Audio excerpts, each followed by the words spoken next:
Hi அஸ்ஸலாமு அலைக்கும். ரெண்டாவது பொடை சோளம் போட்டோன்னு சொன்னேன் பாருங்கள். போட்டதெல்லாம் முளைச்சி வந்திருக்கு. போட்ட அன்றைக்கி நைட்டு மழை பெஞ்சிருச்சு, எல்லாமே முளைச்சி வந்துருச்சு.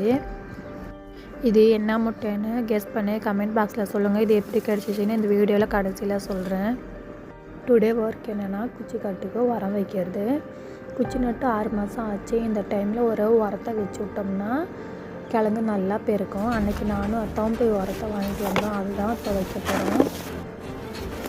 கலப்புறம் உரம் தான் வைக்கிறேன் குச்சி காட்டுக்கு. களை வெட்டும்போது இந்த மாதிரி புல்லுங்களை விட்டுருந்தாங்க. இன்றைக்கி எடுக்கலான்னு போகும்போது தான் இந்த இடத்துல முட்டை கிடச்சிச்சு. இந்த டைமில் ஒரு உரத்தை வச்சு விட்டோம்னா மழை பெஞ்ச ஈரமும் இருக்குது. மழையும் லைட்டாக பெஞ்சிச்சுன்னா நம்மளுக்கு தண்ணி கட்டுற வேலை இல்லை. இந்த வீடியோ உங்களுக்கு பிடிச்சிருந்துச்சுன்னா லைக் பண்ணுங்கள், கமெண்ட் பண்ணுங்கள், மறக்காமல் சப்ஸ்கிரைப் பண்ணுங்கள். விவசாயத்தை என்றைக்குமே மறந்துடாதீங்க. நன்றி.